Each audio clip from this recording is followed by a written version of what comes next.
Oi, gente! Bom, desde que os Estados Unidos e grande parte do mundo viraram de cabeça para baixo, e em plena pandemia Covid-19, com o absurdo e cruel assassinato por estrangulamento de George Floyd por um policial de Minneapolis, no estado de Minnesota, ficamos todos aqui no Canal dos Sonhos com uma amarga sensação de que morreu junto um pedaço da continuidade do futuro da nossa existência aqui nesse planeta. Pois, como se é sabido, o preconceito racial, étnico e religioso, muito infelizmente, continua vivo e matando muita gente como a gente, em todas as sociedades, indiscriminadamente. Pois bem, profundamente movidos, ficamos para tentar entender, para não dizer decifrar, na perspectiva dos sonhos e do que entendemos como memória, por que tamanha estupidez ainda ocorre. Foi aí que imediatamente nos lembramos do célebre discurso do Martin Luther King de 28 de agosto de 1963. I have a dream. Eu tenho um sonho. E a gente começou a nos indagar o quanto do sonho de Luther King também é seu sonho. E mais que isso, começamos a questionar que mesmo que o sonho dele fosse seu também, como foi tratado como um ideal utópico que ao longo das décadas foi sendo político e economicamente negociado e embebido nas sociedades na forma de leis e legislações, neste sentido, pode-se dizer que até agora ocorreu sim uma transformação institucional de mentalidade. Mas George Floyd deixa evidente que ainda não é bem o caso, culturalmente falando. Sim, continua não sendo o caso, pois, reflitam comigo, o sonho, em termos das civilizações que nos tornamos, foi ressignificado, quando muito, ou a algum ideal romântico, espiritual, de autorrealização, ou utópico, como no caso do I Have a Dream, do Luther King, ou ao racionalismo científico de um fenômeno neuropsicológico. O que isso significa dizer? Significa que perdeu todo o intrínseco simbolismo, utilidade prática e transcendência que tinha e continua tendo para povos originários como os Yanomamis amazonenses, como recentemente exploramos aqui no canal. Portanto, no mergulho de hoje, a gente vai investigar como vem sendo a própria forma como qualificamos e produzimos conhecimento, bem como a importância que se dá ao registro da memória em detrimento da sua natural transitoriedade, que nos encontramos todos cognitivamente aprisionados por padrões de percepção, pensamento e comportamento incapazes de gerar e ou acessar outras formas de qualificação e geração de experiências de conhecimento, dentre as quais, claro, o próprio sonho. Parte 1. O sonho-memória como registro cerebral, mas não como meio de transcendência onírica. A verdadeira viagem se faz na memória. Marcel Proust. Começamos a exploração contextualizando para você o que hoje constitui para a ciência ou método científico a fronteira do que institucionalmente se aceita como conhecimento pesquisado, testado e validado, no que tange o sonho, a memória e a relação existente entre ambos os fenômenos.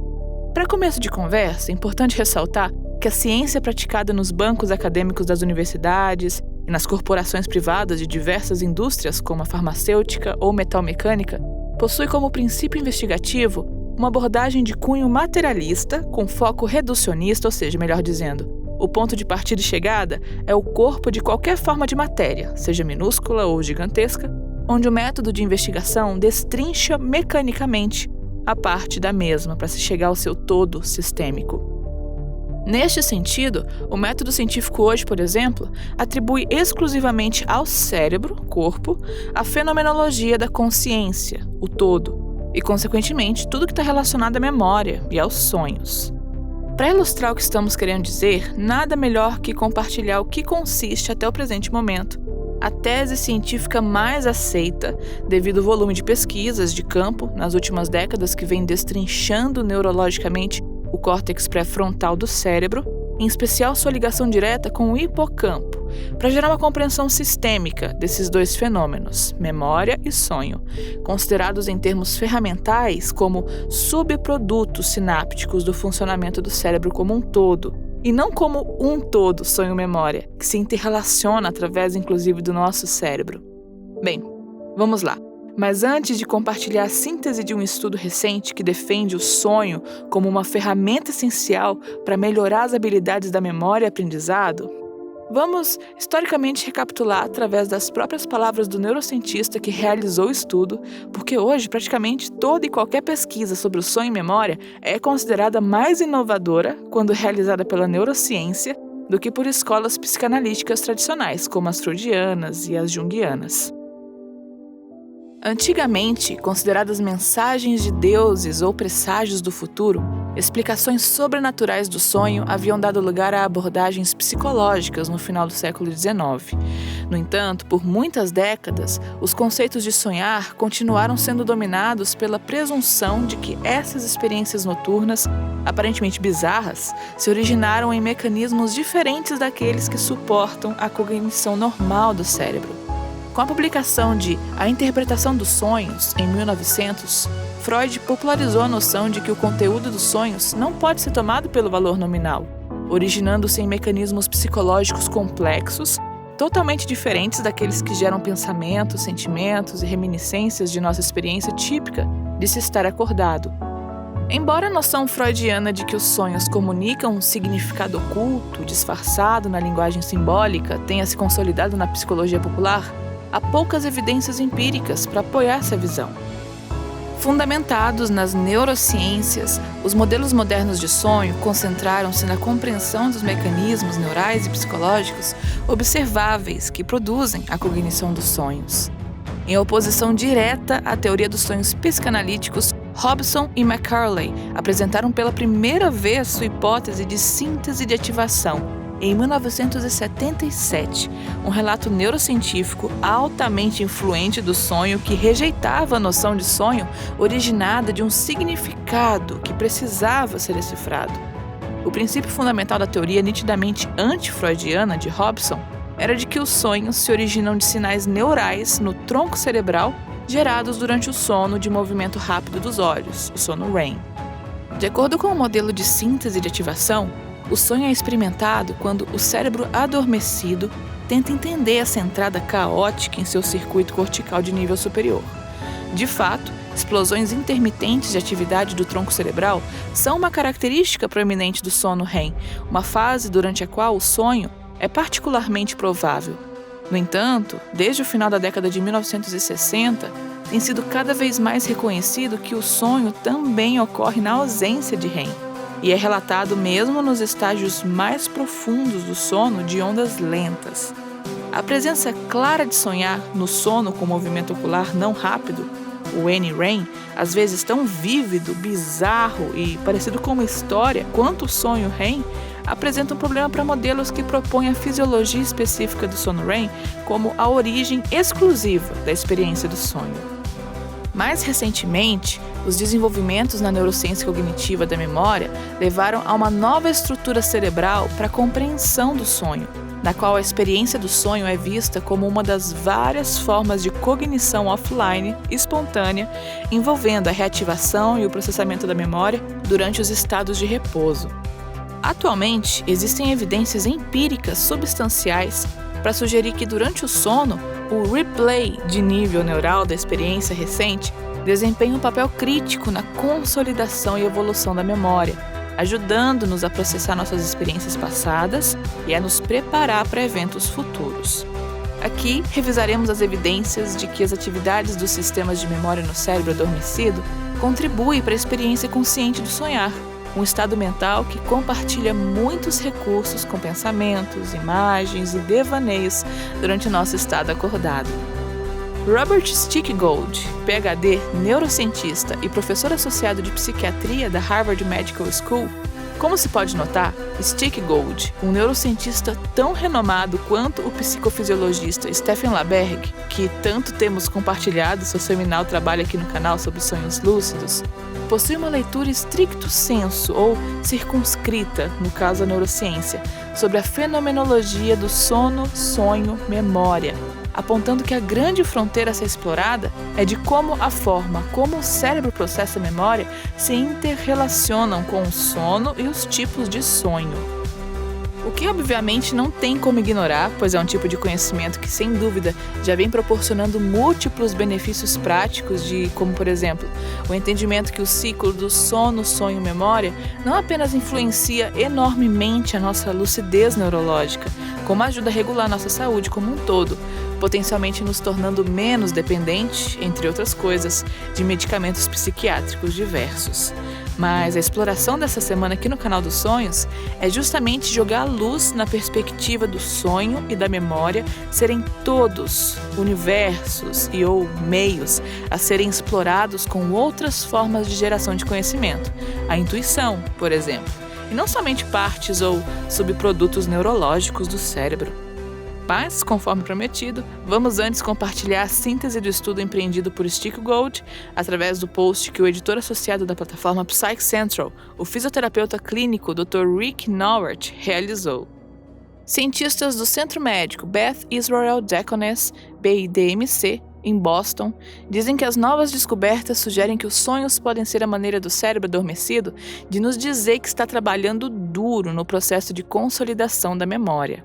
Isso inclui integrar nossas experiências recentes para nos ajudar com tarefas relacionadas ao desempenho no curto prazo e, no longo prazo, traduzir esse material em informações que terão ampla aplicação em nossas vidas. O estudo foi publicado na edição online da Current Biology. O que nos deixou realmente empolgados é que, após quase 100 anos de debate sobre a função dos sonhos, este estudo nos diz que os sonhos são a maneira de o cérebro processar, integrar e realmente entender novas informações, explica o autor sênior Robert Stickgold, PhD, diretor do Centro de Sono e Cognição da BIDMC e professor associado de psiquiatria da Harvard Medical School. Os sonhos são uma indicação clara de que o cérebro adormecido está trabalhando em memórias em vários níveis, incluindo maneiras de melhorar diretamente o desempenho. No início, os autores levantaram a hipótese de que sonhar com uma experiência de aprendizado durante o sono do não movimento rápido dos olhos, NREM, levaria a um melhor desempenho em uma tarefa de memória espacial dependente do hipocampo. O hipocampo é uma região do cérebro responsável pelo armazenamento da memória espacial. Para testar essa hipótese, os investigadores fizeram 99 indivíduos passarem 1 hora treinando em uma tarefa de labirinto virtual, um exercício de computador no qual eles foram solicitados a navegar e aprender o layout de um labirinto 3D complexo com o objetivo de atingir um ponto final o mais rápido possível. Após esse treinamento inicial, os participantes foram designados para tirar uma soneca de 90 minutos ou para se envolver em atividades tranquilas, mas permanecerem acordados. Em vários momentos, os sujeitos também foram solicitados a descrever o que estava passando em suas mentes, ou, no caso dos cochilos, com o que eles estavam sonhando. 5 horas após o exercício inicial, os sujeitos foram testados novamente na tarefa do labirinto. Os resultados foram impressionantes. Os que não dormiram não mostraram sinais de melhora no segundo teste, mesmo os que relataram ter pensado no labirinto durante o período de descanso. Da mesma forma, os sujeitos que cochilaram, mas que não relataram ter tido sonhos ou pensamentos relacionados ao labirinto durante o período do sono, apresentaram pouca ou nenhuma melhora.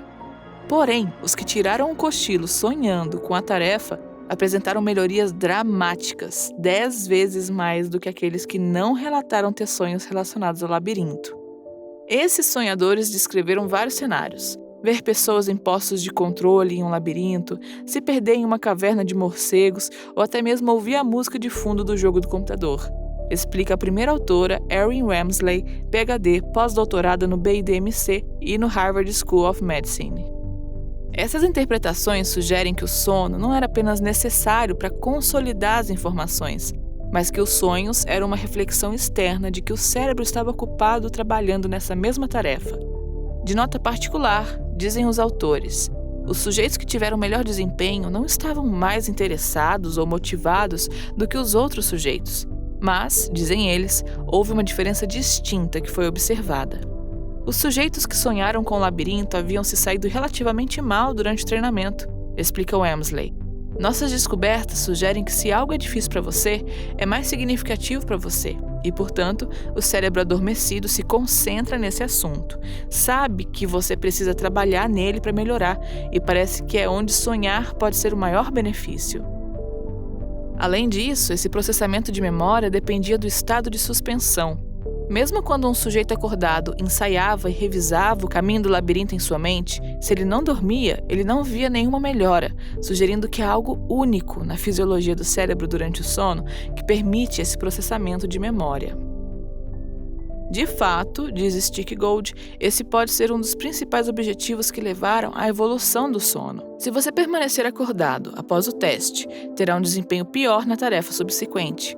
Sua memória realmente decai, não importa o quanto você pense sobre o labirinto.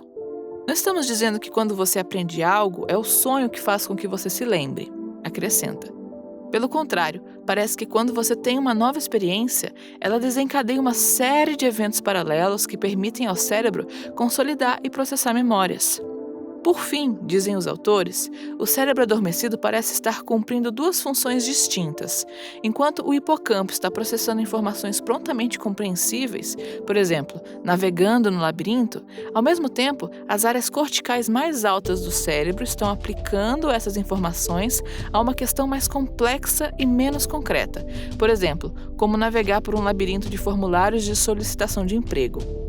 Nosso cérebro inconsciente trabalha nas coisas que considera mais importantes, acrescenta Walmsley.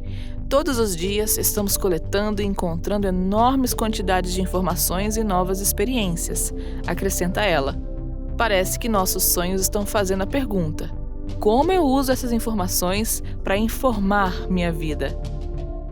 O corpo astral onírico como memória atemporal e não espacial. A razão sem a memória não teria materiais com que exercer a sua atividade. Marquês de Maricá. Para que possamos começar a mergulhar na parte final da nossa exploração, a gente vai te pedir um favorzinho primeiro. Pausa o vídeo agora e tire um cochilo de 90 minutos. Opa, brincadeira, gente. Não precisa tirar o cochilo, mas se quiser também fica à vontade, claro. Agora, pausar sim, até para você dar uma decantada no volume de informações compartilhadas, tendo em mente que a proposta da parte 1 foi de você entender onde o racionalismo científico, especialmente o neurocientífico, se encontra hoje. E também como é que ele categoriza a complexa fenomenologia do sonho e da memória como subprodutos sinápticos do cérebro. Mas, principalmente se perguntar: que sociedades nós seríamos hoje se o sonho e memória fossem considerados dimensões de realidade paralelas, um todo em si, embebidas nessa realidade em que existimos e não apenas partes neurosinápticas do nosso cérebro? Que outras formas de geração de conhecimento poderíamos estar agora mesmo acessando sem se valer do onipresente racionalismo científico de interpretação de realidade? Que outras compreensões teríamos de nós mesmos, dos fenômenos considerados esotéricos e da própria vida em geral?